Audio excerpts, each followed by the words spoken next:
നോക്കിയ 7360 നോക്കിയയുടെ stylish fashion സീരീസിലെ ഒരു പ്രത്യേക മോഡൽ. 2005 പുറത്തിറങ്ങിയ ഈ ഫോൺ അന്നത്തെ സാധാരണ ഫീച്ചർ ഫോണുകളിൽ നിന്നും വ്യത്യസ്തമായി ഒരു ഫാഷൻ സ്റ്റേറ്റ്മെന്റായി അന്ന് വിപണിയിലെത്തി. നോക്കിയയുടെ ലാമോർ കളക്ഷൻ എന്ന സ്റ്റൈൽ സീരീസിന്റെ ഭാഗമായിരുന്നു ഇത്. അതുകൊണ്ട് തന്നെ ഡിസൈൻ, നിറങ്ങൾ, ഫിനിഷിംഗ് എല്ലാം വളരെ വ്യത്യസ്തമായിരുന്നു.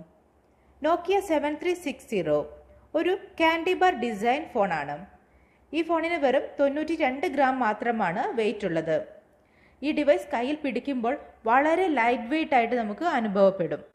1.65 ഇഞ്ച് TFT കളർ ഡിസ്പ്ലേ ആണ് ഈ ഫോണിന് നൽകിയിരിക്കുന്നത്. ഇനി ക്യാമറയുടെ കാര്യം പറയുകയാണെങ്കിൽ VGA 0.3 MB ക്യാമറയാണ് നൽകിയിരുന്നത്. ഇന്ന് അതൊരു ചെറിയ സ്പെസിഫിക്കേഷനായി നമുക്ക് തോന്നുമെങ്കിലും 2005 ഒരു ബേസിക് ക്യാമറ ഫോൺ എന്ന നിലയിൽ ഇതൊരു വലിയ കാര്യം തന്നെയായിരുന്നു.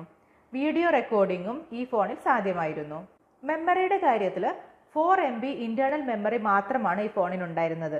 കൂടാതെ മെമ്മറി കാർഡ് സ്ലോട്ടും ഉണ്ടായിരുന്നില്ല. അതുകൊണ്ട് സ്റ്റോറേജ് വളരെ പരിമിതമായിരുന്നു.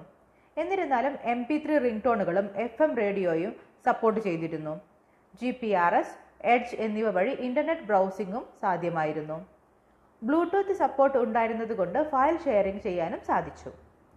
ബാറ്ററിയായി BL5B 760 mAh റിമൂവബിൾ ബാറ്ററിയാണ് നൽകിയിരുന്നത്. ഏകദേശം 3 മണിക്കൂർ ടോക്ക് ടൈമും 350 മണിക്കൂർ സ്റ്റാൻഡ് ബൈ സമയവും ലഭിച്ചു. ഈ ഫോണിന്റെ ഏറ്റവും വലിയ ഹൈലൈറ്റ് എന്ന് പറയുന്നത് അതിന്റെ ഡിസൈൻ തന്നെയാണ്. ഗോൾഡ് ബ്രൗൺ ടോണുകൾ, പ്രത്യേക പാറ്റേൺ ഡിസൈൻ, കൂടാതെ ഫാഷൻ ആക്സസറികൾ പോലുള്ള ലുക്ക് യുവാക്കളെ പ്രതീക്ഷിച്ച് സ്റ്റൈലിനെ പ്രാധാന്യമാക്കുന്ന ഉപഭോക്താക്കളെ ലക്ഷ്യമിട്ടിട്ടാണ് നോക്കിയ ഈ ഫോൺ അവതരിപ്പിച്ചത്. ഇന്ന് നോക്കുമ്പോൾ നോക്കിയ 7360 ഒരു പവർഫുൾ സ്മാർട്ട് ഫോൺ അല്ല, പക്ഷേ മൊബൈൽ ചരിത്രത്തിലെ ഒരു സ്റ്റൈൽ ഐക്കൺ ആണ്. ടെക്നോളജി മാത്രമല്ല, ഫാഷനും മൊബൈലും ഒന്നിച്ച ഒരു മോഡൽ എന്ന നിലയിൽ ഇന്നും ഈ ഫോണിന് അതിൻ്റെതായ ഒരു പ്രാധാന്യമുണ്ട്.